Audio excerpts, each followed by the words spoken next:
I'm Megan with WTI. If you really want to enjoy the outdoors without being cool or chilly, a wool blanket is definitely a great choice. I was so impressed with how instantly warm I felt when putting it around me while enjoying a sunset by the lake in early spring. And I live in a northern colder climate, so it's got to be good if it can keep me warm there.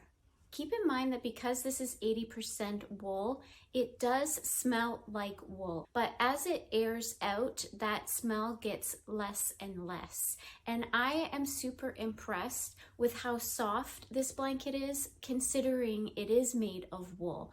I have an old wool blanket from my grandmother, and it is definitely not as soft as this one by Woolly Mammoth. This is so easy to maintain. It's not something you need to wash in the machine.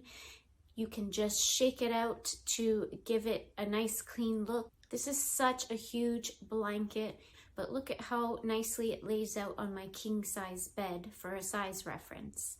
I really love the blue and white plaid. I chose it specifically because we love camping. I have 2 boys, and I just thought this was a fun outdoorsy color. So if you want to stay warm while still enjoying the outdoors, I would definitely recommend this wool blanket by Woolly Mammoth, and that's my point of view.